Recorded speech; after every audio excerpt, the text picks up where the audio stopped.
Hi, I'm Clate Mask, and on the Conquer the Chaos podcast, I talk with inspiring business owners about what it takes to build a great business and a great life. That means more money, more time, more control, more impact, more freedom. So keep listening to hear the tough lessons they learned so you don't have to repeat them. Welcome, everyone, to this episode of the Conquer the Chaos podcast.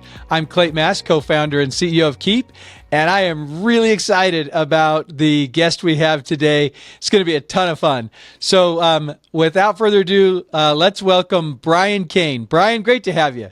Clate, thanks for having me, man. Excited to be here and help people conquer the chaos. I love it. Give us a little snippet. I'm going to say something to the audience. So Brian's going to bring sports psychology expertise to the world of entrepreneurs. He does this in his everyday life. He's got an amazing backstory and a really cool set of life experiences that he's going to be able to share with us here. And really, I just love the conversation that we had just before, Brian, because there's so many similarities between high performance in sports and high performance in entrepreneurship. But why don't you, before we jump into it, why don't you give everybody a little bit of background so they understand why I'm so pumped about this? Yeah, I mean, grew up in a small town in Massachusetts as a three-sport athlete in high school. And, growing up in a small town, it's kind of like being the best snowboarder in Mexico, right? Like you think you're great, but relative to the people you're competing against. So I end up going on a scholarship to play Division I college baseball, and I fail miserably. And I think, at the time, it was like the worst thing that ever happened to me, but you'll sense a theme here of make the worst thing that ever happened to you the best thing that ever happened to you, right? Adversity is your advantage, and you turn your mess into your masterpiece. So the thing that I needed the most, mental performance training, because I was getting by on talent, not strategy, is what got exposed when I got to college. And I ended up coming across a book one day. I remember it clear as day. I walked into a Barnes & Noble at right across from Fenway Park where the Red Sox play. And I picked up a book called Heads Up Baseball by a guy named Ken Ravizza. And I couldn't put it down. It was speaking to me in a way that was almost like it was a calling, And I bought the book, first book I ever bought. I went back and sent the author an email after reading the book in the car as my friend drove from Boston back to Vermont. And I said, Ken Ravizza, I love your book, Heads Up Baseball. I want to be a college coach. I know I'm not playing professionally. Do you have a master's in this Heads Up Baseball sports psychology? Well, next thing you know, I'm going from Vermont out to California. I'm doing a master's underneath essentially John Wooden and Ken Ravizza, who's like one of the greatest mental performance coaches of all time, which I had no idea going there. And I'm a graduate assistant baseball coach with the Cal State Fullerton baseball team. So it was like the perfect storm, Clay, right? I was conquering the chaos, meaning literally learning the answers to the questions that I had when I was a failure as a college baseball player. And I was able to learn the strategies from a sports psychology standpoint to help athletes be more consistent, be more confident, focus on the things they could control, how to prepare at an elite level, because preparation is the foundation of confidence. And what I saw was a Cal State Fullerton baseball team go on to be the best team in the country in 2003, lose in the World Series, and win the national championship in 2004. And what I then have learned over the last 20 years, which has gone by in about 20 seconds from that when I left Cal State Fullerton, was these skills that I was learning from Ken Ravizza. These weren't just mental game of baseball skills. Right. These were the mental skills that people needed to flourish and to perform at their best. Yes. And for the last 20 years, I've been carrying the torch in the mental game and truly had the privilege and the pleasure to work with some of the best athletes in the world, 8 UFC world champions, Olympic medalists, a Heisman Trophy winner, 4 Cy Young Award winners as the best players in baseball, the best pitchers in baseball, and some top performing entrepreneurs and corporate organizations in literally helping them do the drills to develop the 10 mental skills that make what we call the skill set of mental performance mastery so they can perform their best when it means the most on a consistent basis. I love it, Brian. So awesome. And I think everybody can hear in my voice the enthusiasm, because mindset is the first key to success. And I think we talk about mindset so much, and obviously I do, but it's pretty in vogue to talk about mindset. You hear it in all these different ways, but it's that it really is the key building block to high performance in any industry. And you've had the experience doing it in sports performance, but also now doing it in the business world as well. So I'm excited for our audience to hear how your work and the work of mindset that I teach, they really are one and the same, and they're crucial to helping entrepreneurs get the results that they want. So we're going to get into that.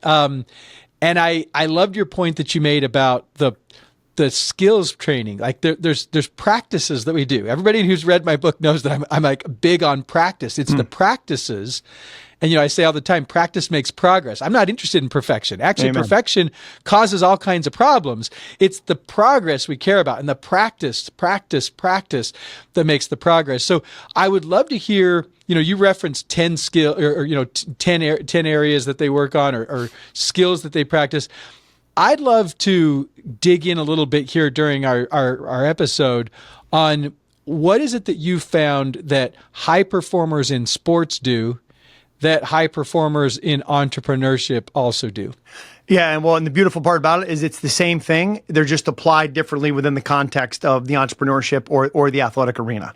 Yeah. So if you think about it like this, right? People have always looked at mental performance training, mental skill development is either like you have it or you don't. And that's where Carol Dweck and her research on fixed versus growth mindset in her book Mindset proved that no, you can train your mental skills, your mental performance, just like you train the physical skills as an athlete or like you train the job skills in the corporate sector. Absolutely. So what we've uncovered, and I've built off of Ken Reviza's work, right? When he passed away in 2018, I wrote a coach's certification, and these are the 10 skills that we teach in that certification.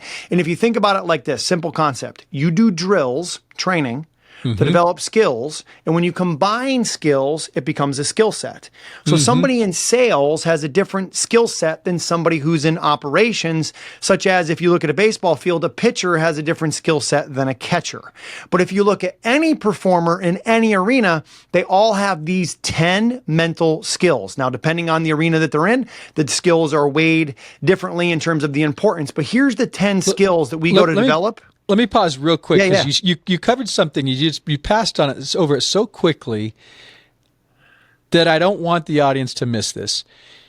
You do the drills to develop the skills. You put together, and in sports, that's common. This is what you do. I mean, every one of us who did any kind of sports, and I certainly didn't get to D1 sports like you did, but we all did drills. We all dribbled the soccer ball through the pylons, or we threw before practice, or we shot free throws over and over and over, or we did different drills to develop skills.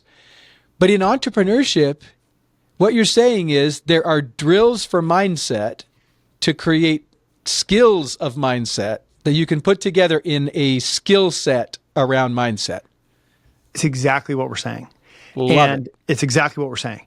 And for example, journaling would be a drill to develop gratitude, intentional focus as a part of the skills of mindset, right? And when we look at the 10 skills, mindset's just one of them. Now, it's the most important, so it's number one. So here's our 10 skills, and we can talk about the infinite number of drills that we can do. Skill 1 is mindset. Skill 2 is motivation and commitment. Skill 3, focus and awareness. Skill 4, self-control and discipline. Skill 5, your ability to put the process over the outcome. Skill 6, meditation and mental imagery, which helps with preparation and self-control. Skill 7, the routines and habits of excellence. Skill 8, time management and organization. Skill 9, leadership. And skill 10, the right culture. So those are the 10 skills that when you combine those, that's what we would call mental performance mastery. That's like, I've mastered this mental game. I'm going to be a consistent performer. You know what you're going to get. And I'm going to deliver results to the best of my skill set in the arena that I'm in.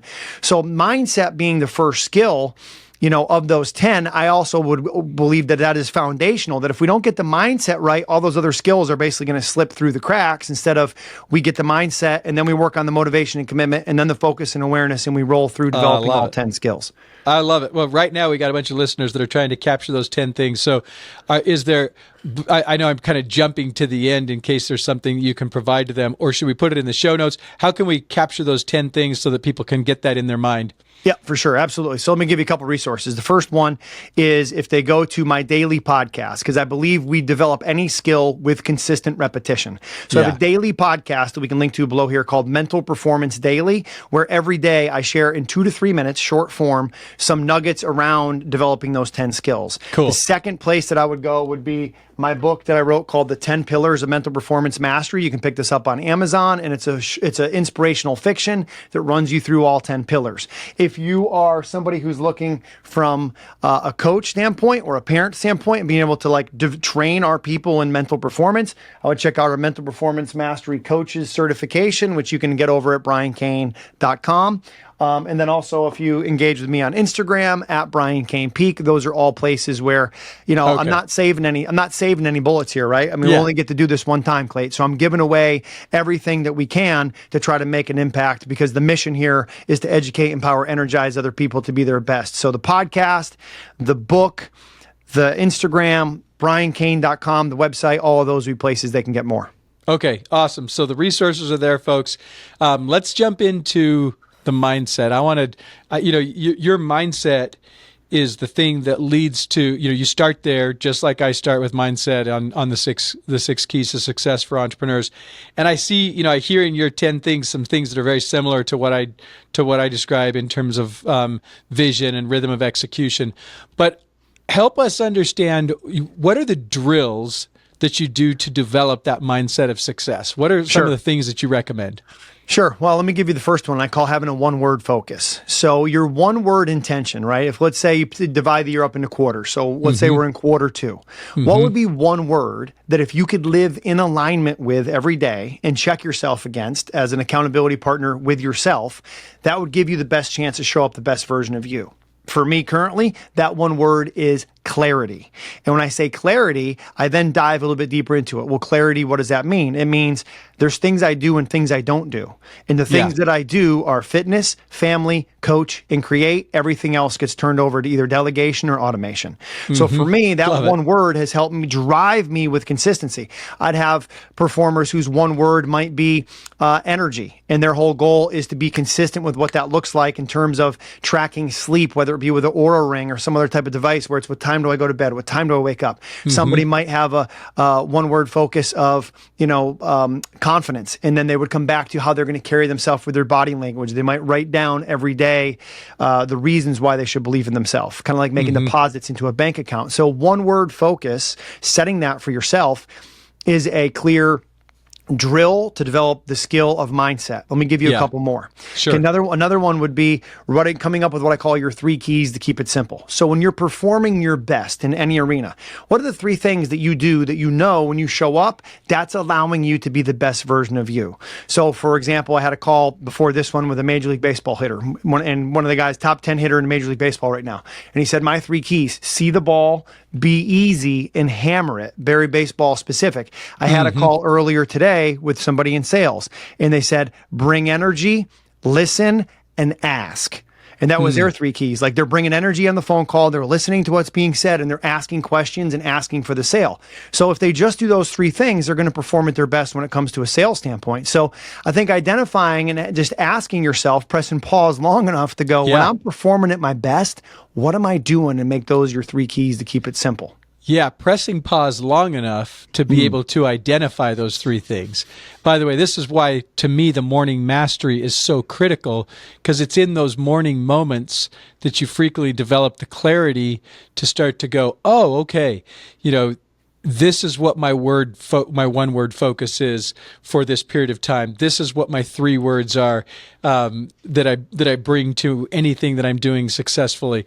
But when entrepreneurs get so busy and so mired in the chaos that they don't slow things down, they don't actually see it. And so I love the two drills you just mentioned: the one word focus over some period of time, a quarter, a year, and then the 3 words that characterize how you're showing up when you're performing at a high level. Yeah, and I think there's an infinite number of drills. Some of the other ones that I use most frequently would be coming up with your 3 affirmation statements. So you talk to yourself, don't listen. I think when you're trying to conquer the chaos and things are moving fast and it's getting chaotic, it's easy to listen to yourself. It's easy to listen to the self-doubt. It's easy to listen to, can I do this? just like I learned this from working with UFC fighters, where we're in the locker room getting ready to walk to the octagon, and they're all scared. They're all nervous. And these are 8 UFC world champions. And they would say, I got to learn to talk to myself, not listen. So saying things like, every day and every way, I'm getting better and better. I control the things that I can control, let go of what I can't. I love and serve my clients and family. I show up present and focus on process, not perfect. Little things like that. When I prepare my best, I am my best, right? Little things that they say that they can come back to throughout the day. It would be another example of a drill for mindset. I love that. What a lot of people, Mike. So I work, my work with my coach Steve Hardison, years and years of work around my I ams and getting very clear on who I am for the world. Yep. And one thing he taught me in probably the first year that I was practicing them, that I didn't have a full appreciation for. I had the perception that maybe many of our listeners have right now, that these I am statements are, they're sort of they might think of them as trite, Stuart Smalley type. I'm good enough. I'm smart enough. And by God, and the thing is, what people miss is that they're actually psychological triggers for us, and they are emotional triggers for us. And when they are choices that we put those into place at a time when, if we're not careful, the default mode would take us down a different feeling or thought. And so what I would say to people who are listening to this, and you might hear those statements, and they may not, because when they aren't your statements, they don't have that resonating trigger. Correct. Like they do when they're your statements. But when they're your statements, they're what they're doing is they're rerouting you off of some negative thinking or feeling vibe, and they're putting you on a positive one where you're in control and you're confident and you're able to get in the right frame of mind, the right sense of self. So I've been a practitioner of what you've described for a long time. And I remember it wasn't until my coach helped me see, here's why you do this. When you get in this moment and you're having maybe a tense situation at work, in a conversation, or maybe you're in a relation, in one of your relationships, the conversation isn't going the best way. How do you adjust right then? Well, what I found is I come back to my I ams. I come back to those statements, and sometimes I just need to excuse myself for a moment. Sometimes I can center myself and just sort of take a deep breath, think about a couple of those statements, and come at it from a better place, a better frame of mind.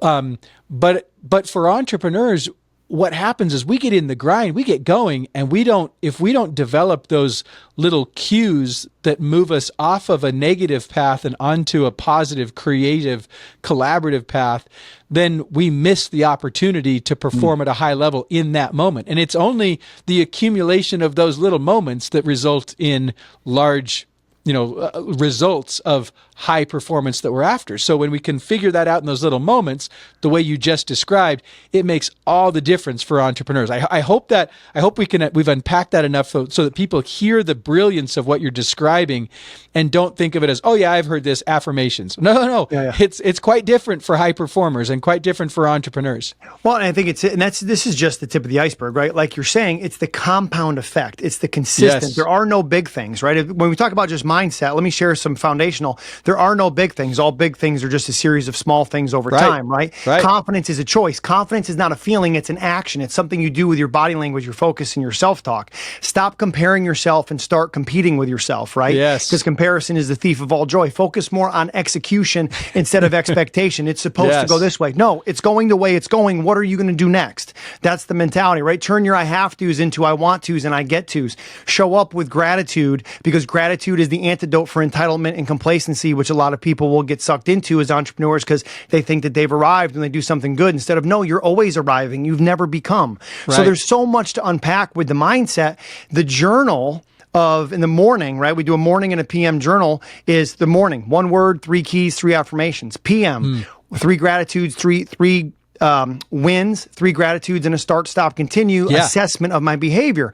So the journal is just one of the drills that we do that encompasses all these things, but it's consistency over time, Clate, as you know, that leads to what the big results are. That's right. And, what you just described, I've done the 5-minute journal, or sometimes it's called the gratitude journal. Yep. I've done that for a few years. And I've shared this before, but I'll say it again. I didn't used to think of myself as a journaler. I thought of journaling as like something I'm doing to create for my posterity. So later they'll read about grandpa or great grandpa or whatever else. And that's a side benefit. It's a nice benefit. But what it really is mental clarity and emotional strength, and a way to, I look at so many people who struggle with anxiety or ADHD or any number of mental and emotional challenges. And journaling is such an incredible way to unpack that and get to a place. And it's obviously, I'm not saying it's the cure-all, but it sure helps. And yeah. I could say from some of the toughest phases of my life when I journaled, how powerful that was. And I love journaling now. I have a few different forms of journaling that I do, at least 2 that are very consistent, almost on a daily basis. My gratitude journaling, which is just a 5-minute, like you just described, and then a free form journal. But I love it. It's amazing to do that, and then to go back and review what you wrote for the last week, or what you wrote for the last month, or what you wrote over the course of the year. I mean, it's almost like it's when you do that over a period of time, and then you go back and review it, it's almost like getting divine guidance when you just like read back what you wrote over a period of time. It's just so incredible. So I'm all for the journaling. I highly recommend it to anybody out there, and especially if you've got a mental block around journaling. Like some people have a math block and they think, oh no, the best way to get started in journaling, in my opinion, is doing that 5-minute version that Brian just described. You get gratitude, you get perspective, you get clarity, and what you find is it creates a lot of excitement instead of just sort of being in a rut or just kind of going through the motions. Well, and it creates a present moment focus. It's like a grounding exercise where I'm setting my intention. And you mentioned, the anxiety. And I think a lot of times where anxiety comes from is when people get so far and focused and obsessed about a future they can't control and all the infinite possibilities. And where their feelings of depression come from are when I go to the past and shoulda, woulda, coulda, where optimal performance in anything, relationships, entrepreneurship, athletics, it comes from being where your feet are. You know, so anything that we can do, meditation, focus exercises, journaling. You mentioned earlier the AM routine. A staple of my AM routine is to sweat before screens. I want to be creative before I'm reactive. And when I step into my workday, I'm reactive coaching other people. I've got to be creative and invest into me first, right? So I carve out that time in the morning. I don't bring my cell phone into the house or to the gym. It stays over here in the office. So I don't have that temptation, because if it's in there, I'm going to be on it. So a lot of this is like behavior design, right? And you talk about strategy and behavior design versus relying on discipline and willpower. No, I'm going to rely on my design and my strategy. Yeah, I love that. Sweat before screens. Did you hear that, y'all? That's so good. Okay, we're going to keep this going, but first, a quick message for you. Conquer the Chaos listeners, let me talk to you straight for just a minute. You're running your business, and it dominates your mind. It can be very difficult to take a step back and see what's needed to create balance in your business and your personal life, and to create great growth and development and progress in your business and personal life. One of the most powerful ways to gain the perspective that you need is to get away from things and immerse yourself in an environment where you're going to be inspired, where you can see possibilities, where you can create connections, and where you can learn and grow and develop. And I know of no better place for entrepreneurs than Keap's Let's Grow Summit. For years, we ran this conference as just an amazing mecca for entrepreneurship. And then, truth be told, for a few years, we didn't run it. We got back to it last year, and this year we're putting it on, and it is going to be awesome. I am so excited about this, and I want you as our listeners to not miss out on this event. It's going to be November 20th through the 22nd, downtown Phoenix, with the main days being the 21st and the 22nd. You can register for it by going to keap.com/letsgrowsummit. That's keap.com/letsgrowsummit. And you can take advantage of our early bird registration pricing, which expires the end of July. So if you are needing a reflection time, an opportunity to take a step back, gain greater perspective, inspiration, and most of all, see what automation, the 5th key to success, can do for your business, then make sure that you attend the Let's Grow Summit. Keap.com/Let's Grow Summit, November 20th through 22nd in Phoenix. I look forward to seeing you there. All right, now back to our chat. So let me ask you this. You know, and I know that when we put our routines in place and we work on these practices or these drills, our quest is for this consistency that creates the, stacks up the results, all the little daily things that turn into the longer term wins. And the enemy of that, in my opinion, is when we make the mistakes, when we fall short. And so I'm always intrigued to hear how high performers deal with the letdowns and the setbacks, the personal ones. I'm talking about, hey, I set a goal. I'm going to journal every day for 7 days, and you get to the end of the week and you did it once. I'm talking about the rhythms and the routines that we have that we want to do these on a consistent basis, but maybe it doesn't happen as consistently as we want. And I tell people all the time, look, I have my rhythms and routines, but I'm not perfect at them. I've got my workbooks, my notebooks. You can go look and you can see where something happened on Tuesday and Wednesday of this week. It didn't work out quite right.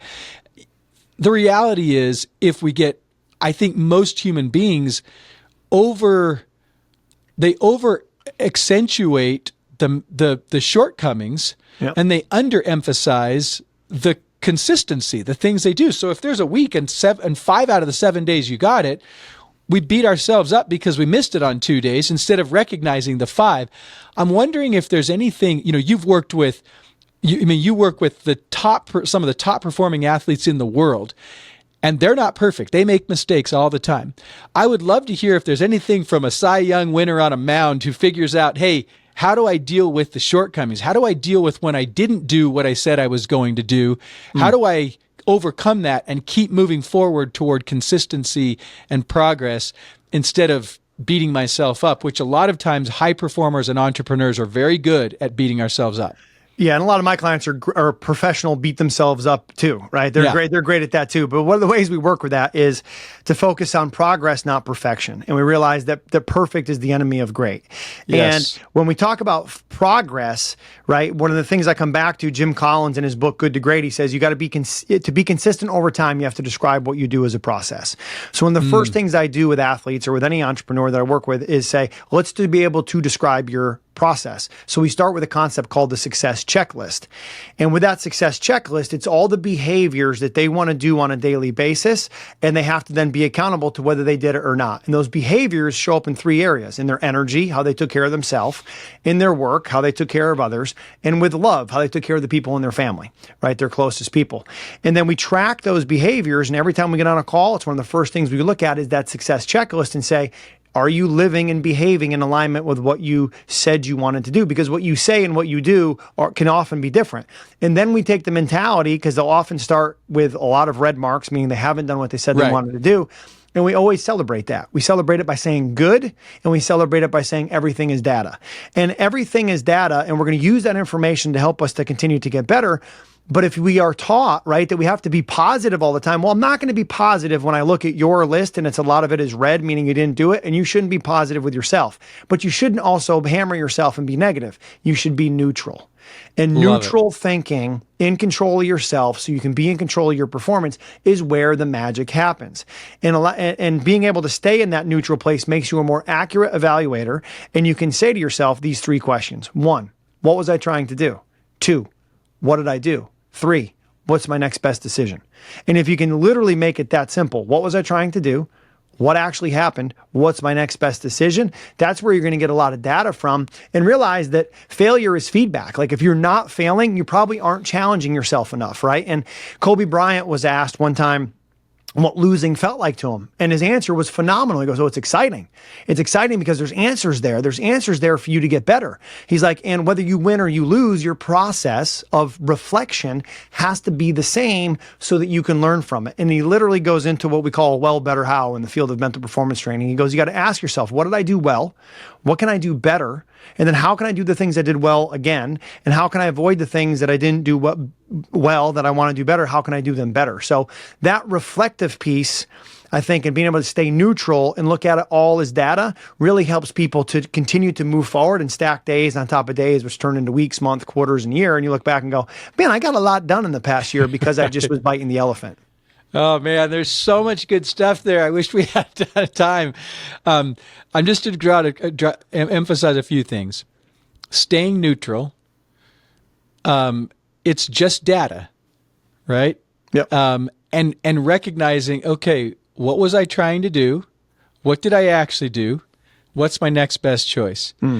These are all, to our audience who's listening, the things that you just shared are so fantastic. I want to encourage people to go back and listen to that a few times, because what I see the human the human experience is that we lose our momentum and we lose our energy to keep trying because we fall short of what we idealized as what was going to happen.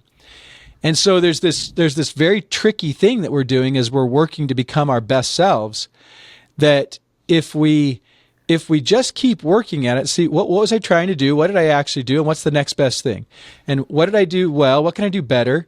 Like, we're just working on improving. And I love your very first statement, with progress, not perfection. Yes. Yes. Perfectionism is killing personal development. It's killing it. It hurts us so much from becoming our best selves because we think we got to be perfect, and that's not it at all. So I love what you've shared here. And, from some of the top athletes in the world, these things apply to entrepreneurship, because in the world of small business, what we're dealing with every day is data and feedback that's something short of what we wanted. This is constantly happening. And in a normal 9-to-5 job, it's very easy to point fingers at whoever else, well, there's something else going on. But when you're the business owner, the buck stops with you. There's no, you can live a life of continuing to point fingers, but by the way, that lack of accountability will be the very thing that holds you back from the progress. And I've learned that a few times myself. I wish I'd only learned it once, but unfortunately I seem to need to learn it several times. But it starts with accountability. It starts with recognizing, okay, we wanted to do this. We didn't. We did this instead. And now what are we going to do about it? It's data. Damon John said one time, you can get mad or you can get the data.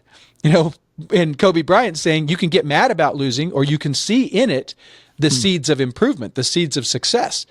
And every great successful thought leader that I know of recognizes adversity, which also can be thought of as shortcoming or failure or, something less than what we wanted. Every great thought leader is pointing to that as actually the basis for the improvement and the success that we want. The failure, the way forward is through the problem, through the shortcoming, through the failure that we might call it. So recontextualizing it and looking at it differently, the way that you described Kobe Bryant doing, so now let's apply this to businesses. And I would love to hear some of the things you've experienced with your entrepreneurs.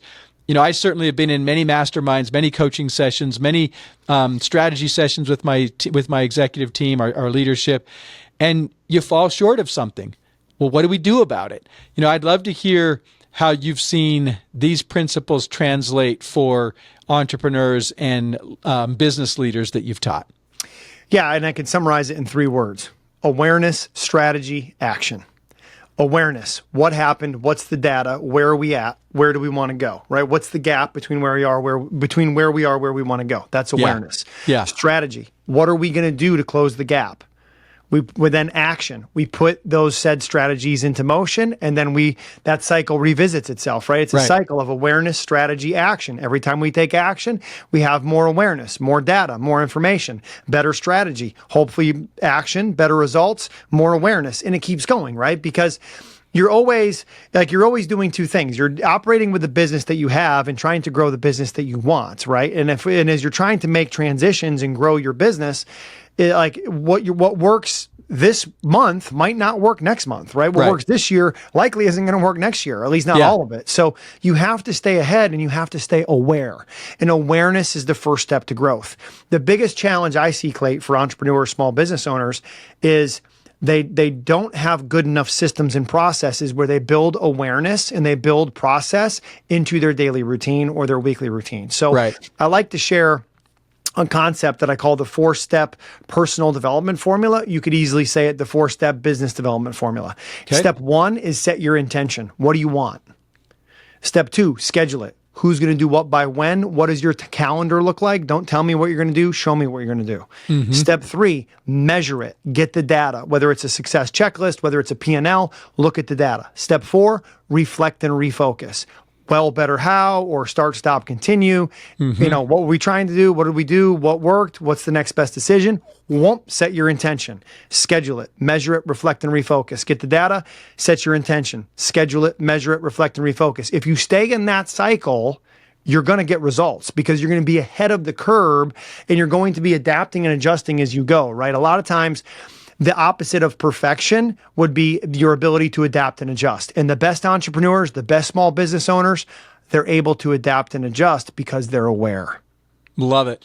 And that awareness is something that comes about as you go through these evaluation practices that you've described and that I talk about in the 6 keys. On the personal side, the rhythm of execution is about creating that awareness. So you're evaluating so you can go, oh, okay, here's where we are. And on the business side, in the strategy planning process, it's the same thing. You have a daily, monthly, weekly, quarterly, annual execution rhythm on the business side that helps you get that awareness and then figure out, okay, well, what do we want? Let's schedule it. Let's measure it and see how it went. And then how do we adjust, adapt, and make changes? So that's awesome. I'm going to say one thing about the awareness because I think it kind of relates to the point we made a little earlier. I think a lot of times we put the awareness, when we go through awareness exercises, we put the emphasis on what didn't get done. In other words, we focus on the gap from what we wanted versus the gain from where we were when we started. And I think if, for people that are struggling with that feeling of being, that feeling beaten down, that gap versus gain thinking, looking at our gain, and the progress of where we were when we started and really dwelling on that. I'll tell you a quick story. One time at our quarterly offsite planning, we always start the offsite planning with some exercises that help us bring this awareness. And one of them is we call these SWOT plus exercises. It's a number of things. And we always start with our accomplishments over the last quarter. And we do that to kick off the entire 2-day strategy session with the recognition and realization of progress that we've made. And I was doing this one time at an event, and I invited one of our advisors to come be with us for this session. This was your early days, and we'll spend 20 minutes, maybe 30 minutes, just getting on the table all of these accomplishments, and it's fantastic because the team members are like, oh my gosh, I can't believe that was this quarter that we got that done and we accomplished this, and it sets a tone and it puts everybody in a positive mindset as you begin the exercise. Well, about 15 minutes into it, maybe 10 minutes in, he said, yeah, you guys are going to throw your shoulder out, patting yourselves on the back. Let's move on to the stuff that we really need to work on. And so we did. I felt a little kind of flustered, and we did that. And it was the worst offsite we'd ever had. And I look back on it, and I thought, we broke our process because an outsider looked at it and said, oh, I don't like it that way. And fundamentally, we went against a really ingrained principle that I believe in, that you start with the progress you've made, and then you look at what you need to do to improve to get to your ideal outcome. It's gap versus gain thinking. And we had a gain approach to start, then move into the gap. And he was like, no, just jump straight to the gap. That's all that matters. I don't believe that's the case. I don't believe human beings operate the best when we jump straight to what was our shortcoming. So for everybody that's out there listening and you're looking at your success checklist that Brian described, or you're looking at your strategy plans and, they didn't quite work out, look at what you did do.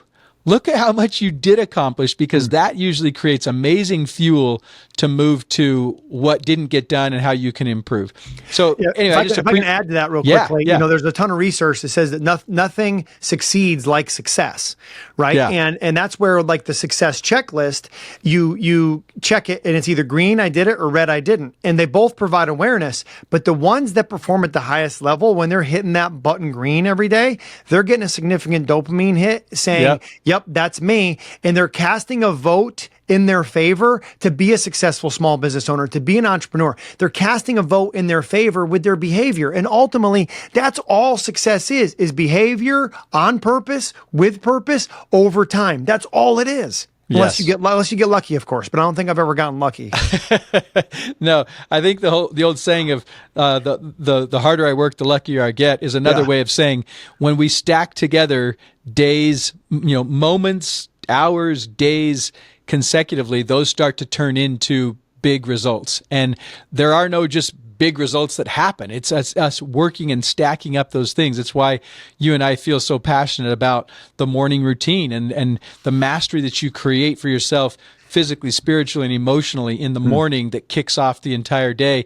And you start stacking those days up.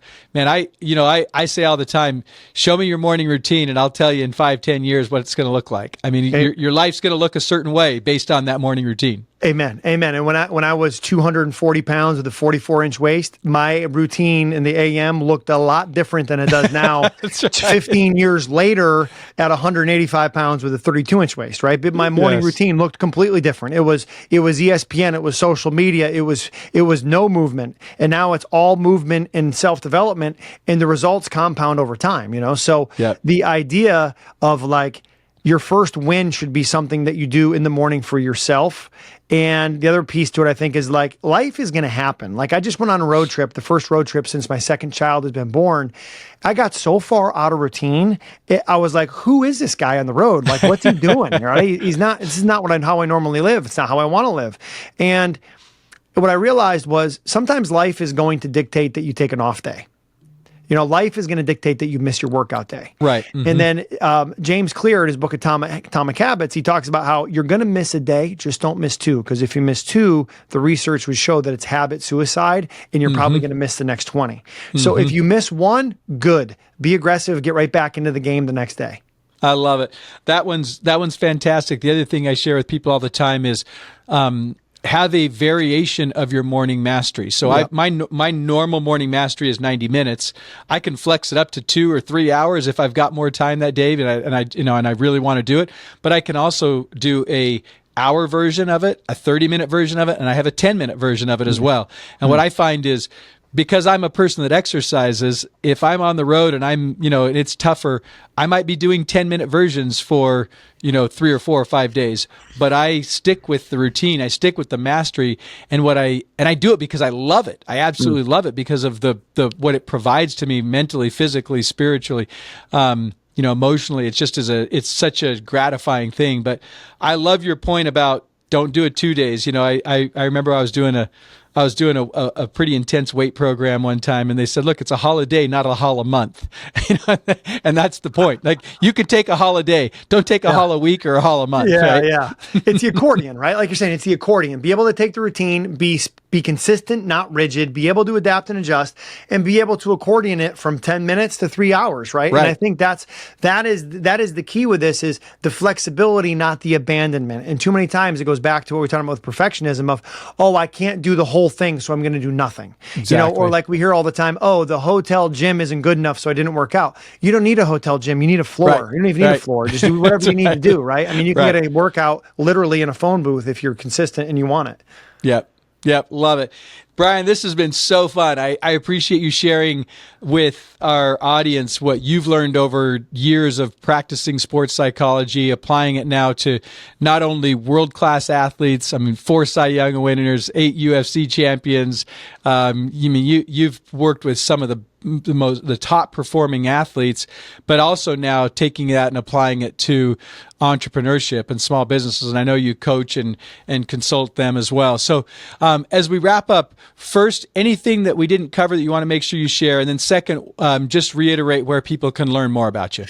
Yeah, I mean, I think the biggest thing that I would share is that like you talked about mindset. Mindset is a trainable skill, right? Mindset is not fixed. It's growth. It's dynamic, and you can train it just like you have to train the skills of anything that you do in life. The other thing I would say is life is not a talent game. It is a strategy game. So if you get better strategies, you get a better life. And I would love to be able to share some of those strategies with the Conquer the Chaos community. And you can get those if you go to briancain.com. I have a free coaches course and a free course for athletes, which might as well be a free course for high performers. So you can check those out at briancain.com. You can get my daily podcast, Mental Performance Daily, wherever you listen to those.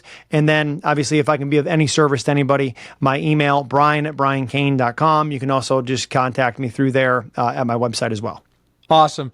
Well, thanks so much for sharing with us. It's been so fun as I talk to people who are reading Conquer the Chaos, practicing the habits, working on the 6 keys to success, and just hearing what it's doing in their lives. And I appreciate you sharing and just adding some more color to what we do and helping people to become their best selves, both on the personal keys and then conquering the chaos as well on the business side with strategy and automation and leadership. We didn't even get into the fact that you use automation in so many ways and have used Keap over the years to automate your business. I love that, of course. But today we focused a little more on the personal keys and especially on mindset because you're world-class at it. And there is one more strategy if I can share. Yeah. I call it getting 1% better, right? And everyone will hear that, get 1% better, but literally 1% of your day, Clate, is 14 minutes and 24 seconds. So for people, busy entrepreneurs and small business owners looking for a place to get started, because it is the start that stops most people, right? It's most energy is used at the start. Just get started with taking 1% of your day and investing it into yourself. 14 minutes and 24 seconds. It can be reading. It can be walking. It can be meditation. It can be, yoga. It can be movement. Whatever it is for you, let's just get 1% better together. Love that. Fantastic. Brian, thank you so much to everybody out there as you work on practicing the keys to success.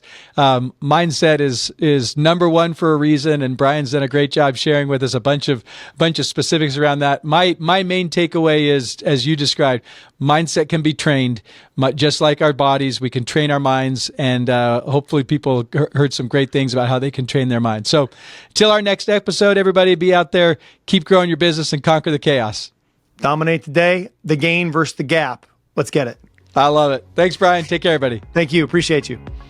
Thanks so much for listening. Subscribe right here on YouTube or in your favorite podcast app to make sure that you don't miss a single episode of the Conquer the Chaos podcast. And hey, if you like this episode, let's get this out to more entrepreneurs. We all know that it is not easy to grow a great business and a great life. And so let's get this message out to others. Make sure that you hit the like button, that you comment, and that you share it with others so that we can help other entrepreneurs build a great business and a great life as they conquer the chaos. Keep going, keep serving, and keep growing.